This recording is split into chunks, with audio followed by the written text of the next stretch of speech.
Allez, psychologiquement, hein, c'est maintenant hein, qu'il faut être solide dans cette première ligne droite. Avec Lucie Sautour, la candidate de Besançon, qui avec autorité a pris la tête des opérations. Attention à Bérénice Favre, la candidate de Pont-Évêque, qui parvient à se placer à la deuxième place. Et on vient de franchir ce deuxième virage avec notamment la candidate Gersandre Popin à la troisième position. Et on va citer Inès Alzingre de Beaune BMX dans le top 4. Élimination donc dans cette série de la pilote de Cholet, Juliette Relier. Allez, on continue bien les quarts de finale dans ces catégories des cadettes avec la belle sortie de grille de Clara Rouget, la pilote de Descartes qui a fait parler une nouvelle fois toute sa puissance dans les premiers mètres et sa réactivité pour réussir à s'emparer des commandes de ce quart de finale. Marion Jamet d'AZBMX Club est à la deuxième position. Mila Monoteuil de Luc BMX est à la troisième place.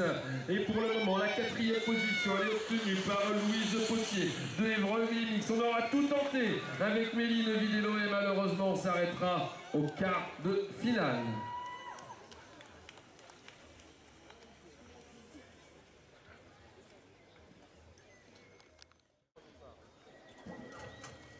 Allez, c'est parti pour un quart de finale encore de cette catégorie des cadettes, avec notamment Maïwen Kervela, la candidate normande avec son numéro 44, vient de prendre la première position. On est pour l'instant bien placé également avec Romy Deborde.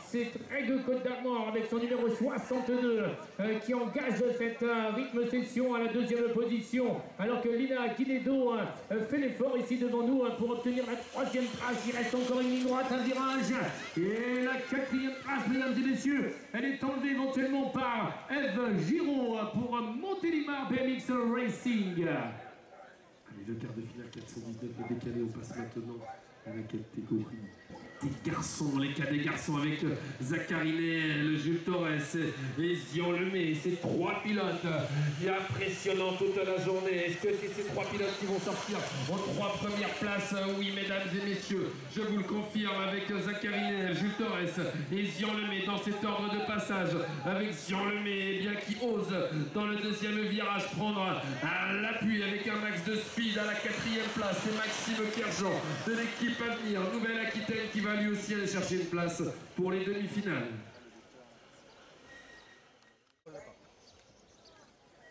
Allez, c'est bien la catégorie des cadets qui défile devant vous pour ces quarts de finale. Et c'est le pilote Mathéo Fort qui plaque la bonne accélération dans ses 70 premiers mètres. Et on fait l'effort actuellement pour prendre le rythme imposé par ce leader avec Enzo Delahog. C'est Saint-Etienne qui détient la deuxième place. On va rapidement également franchir cette troisième ligne droite avec Timéo Calife, le candidat de Compiègne-Pierrois, qui va se qualifier, je pense, avec une troisième position. Et on cite également Simon Podevin dans le... Est-ce que c'est eux qui vont sortir le mieux de la grille de départ? Ruben Eugénie, léger avantage après la première bosse. Le pilote de Nogent-le-Roi, il est rentré en tête dans ce premier virage pour en ressortir avec dans sa roue arrière Clément Rocherieux à la troisième place. C'est Lenny Cadoret qui est bien présent. Ce trio de tête a fait la différence. Maintenant on vient se placer dans la roue arrière de Lenny Cadoret pour aller chercher une place. C'est Nathan Maserati, Vitrolles Vélo Club BMX qui va prendre la quatrième position pour une place en demi-finale. Allez, qui va faire la différence dans cette première ligne droite? Monsieur Ewen Pacurel me semble très bien parti dans ce quart de finale. On a jumpé également. Voilà la stratégie réalisée par actuellement et les choix de Basile Ansar-Lérac qui attaque et qui tente éventuellement d'aller chercher la victoire. Alors que Liam Ferrier occupe lui la deuxième position. Le pilote de Dardilly, Liam Ferrier qui attaque et une chute qui s'est produite avec Isaac Hassani, je pense, qui va parvenir à se qualifier. Allez, le quart de finale qui était décalé vient de démarrer ici sur la piste de la Roche-sur-Yon avec Anaïs Garnier Célia Garnier, Élie Godet, Maud Sorgue, Gaulon. Ces 4 pilotes qui vont se voir qualifiés car 5 sur ma feuille et 4 sur la piste avec en tête la pilote de Saint-Avertin, Naïs Garnier, Célia Garnier. Et dans sa roue arrière à la 3e position, c'est Élie Godet du club de Valette qui s'y est intercalé. Et la 4e place, Maud Sorgue, Gaulon pour le BMX Roller Skate de 3.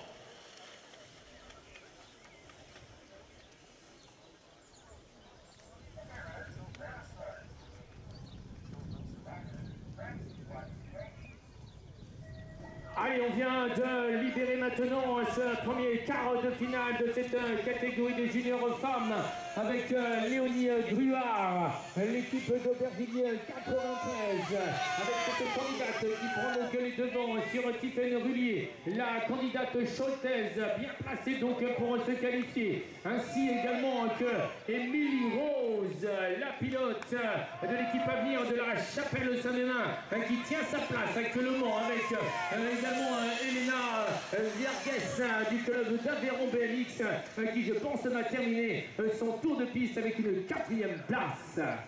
Elle est 2e quart de finale dans cette catégorie. Les juniors femmes, Laura Moget, Mélina Pic, Clara Barthélémy, Maëlys Baguenard et Maureen Soulier sont présentes ici sur la piste avec un léger avantage pour la tenue Fly Racing Besançon-Doubs à venir. C'est Laura Moget qui a pris un petit avantage à la sortie de ce premier virage.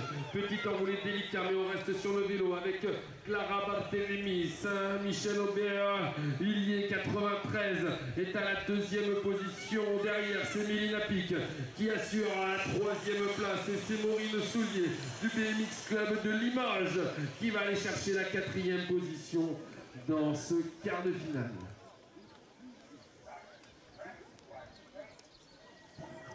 Allez, on enchaîne toujours avec cette catégorie des juniors femmes avec Coralie Moustier, Avril Pillier, Ambre Beato. Vous avez également la présence de Zoé Lanoué et Lisa Novo pour le Luc BMX.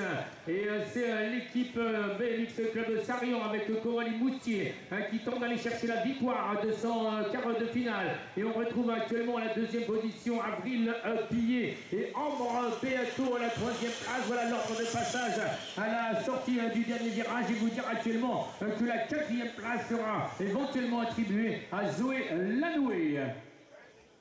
4e et dernier quart de finale dans la catégorie des juniors femmes. On va retrouver Laurine Crozet, Zoé Fevrier, Agathe Bottino, Léa Garcia et Loane Feuillu avec la belle sortie de grille de Laurine Crozet. C'est elle qui s'est imposée, qui a pris les commandes de ce quart de finale à la sortie de ce premier virage.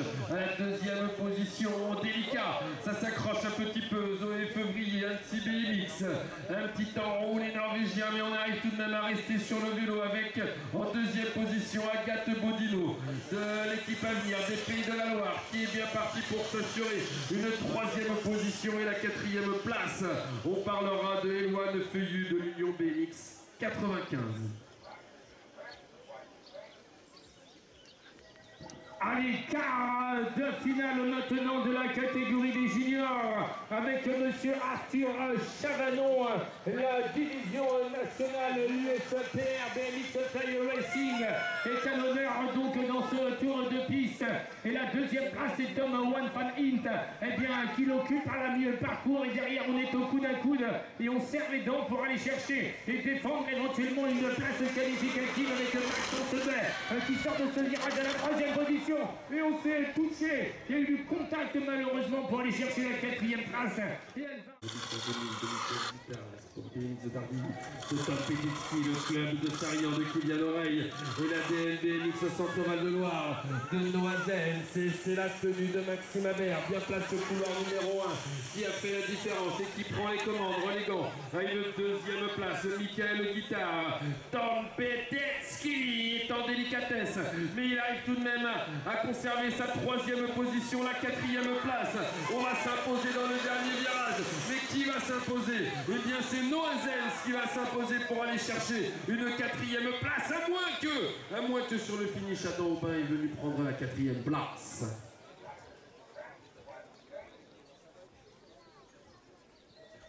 Allez, l'adrénaline est à son maximum. Les candidats sont lancés à pleine vitesse dans ce grand premier virage. Et c'est le japonais Yuga Kyuchi qui a pris pour l'instant la tête des opérations. On tente de le passer par sa gauche. C'est fait, Saint-Nazaire, Hippolyte Bourdeau a pris donc la tête des opérations. Je m'attarde à regarder la troisième place. C'est Quentin Périsson qui va la chercher cette troisième place. Et on va peut-être se qualifier avec une quatrième position. C'est Noé Florus. Dans la catégorie des juniors hommes qui vient d'être libéré, on a deux pilotes de l'ADN de Saint-Brieuc, des Mix Inspire, avec Alphonse Lefebvre et Noah Lampin. Il y a également Émile Vinidunan, Lilian Guévelou, Léni Albaret et Anne Chauderon. Et l'avantage a été pris par Noah Lampin dans cette deuxième ligne, accompagné du pilote du Stade Bordelais, Léni Albaret, à la deuxième position. Émile Vinidunan est à la troisième place. Et est-ce que Alphonse Lefebvre va réussir à foncer vers les demi-finales? Oui, Alphonse va aller chercher une place en demi.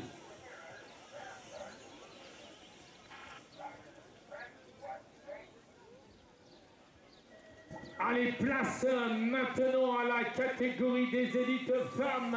Et c'est Marianne Bellepando, la candidate de Fontignan, qui parvient pour l'instant à se détacher. Et de Charlotte Moreau, la pilote de Saint-Brieuc, donc à la deuxième position. Voilà, ces deux lignes droites ont été rapidement négociées, avalées, alors que Emma Patracone tente d'aller chercher une place qualificative car elle occupe la troisième position. Et Emma Granger également est dans le game, dans ce Money Time. C'est bien Emma Granger qui va se qualifier avec une troisième ou quatrième place. Deuxième quart de finale.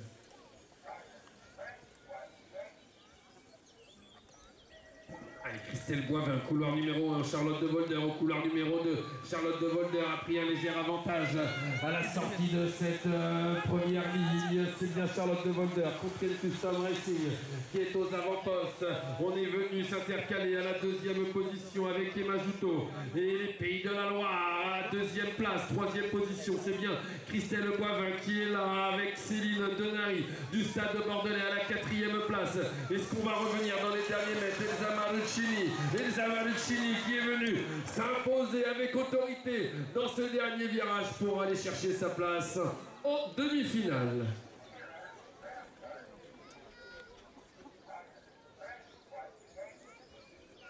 Allez, toujours la catégorie des élites pour notre plus grand plaisir ici sur cette sixième épreuve de la Coupe de France. Et c'est Mathilde Hugo qui pour l'instant sort en tête de ce premier virage avec Célia Bonnet intercalée ici à son intérieur. Elle tente de se placer à la deuxième position. Il y a Naël Michaud qui vient de se faire enfermer alors qu'elle occupe la troisième position. Il reste encore 150 mètres de piste à négocier. Et c'est Chloé Pelletruy pour Besançon qui était à la relance ici. On faut relancer pour tenir la quatrième place, je le confirme. Cette candidate Chloé Pelletruy qui se qualifie pour les demi-finales. Il y a encore 4 pilotes à connaître pour les demi-finales. Il y a un jour Marie Favrel, Capucine Favre. Duel Chloé Bray, Alicia Cardova et Marlène Leroy. Et c'est un casque rose, des manches roses et noires. C'est Marie Favrel, le BMX de Québec, qui est aux avant-postes, qui mène à la danse dans ce quart de finale avec en deuxième position Chloé Bray. La tenue blanche des Pays de la Loire est à la deuxième place. Léa Brinjot en troisième position. On aura reconnu Capucine Favre pour la quatrième place. Est-ce qu'il y aura du changement dans ce quart de finale? Les 4 pilotes se suivent et vont se qualifier pour les demi-finales. Allez, regardez l'intensité de l'effort réalisé par M. Arthur Pilar. Attention à Jérémy Rancurel, pilote rapide également sur les obstacles. Alors qu'il y a Mathis Rago-Wichard, le pilote Rift Rockstar qui occupe la troisième position. Voilà le trio qui s'est formé. Alors que la quatrième position, tout est encore réalisable. Avec Louison Rousseau, les Pays de la Loire, qui engage les derniers mètres. Et le retour éventuellement de Dylan Gobert qui aura tout tenté. Je pense que ça aura été compliqué. Course, Mathieu, quelle course. Allez, deuxième quart de finale.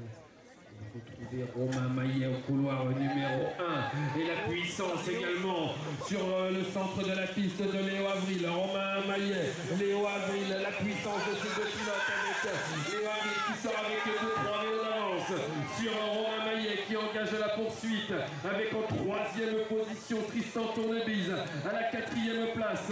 C'est actuellement Fabien Gourgue qui va aller chercher sa qualification. Fabien Gourgue pour la qualif ou alors dans les derniers mètres peut-être les pilotes de Pays de la Loire ou oh là là là là là ouais c'est le Perronnet mais je pense que ça aurait été trop juste.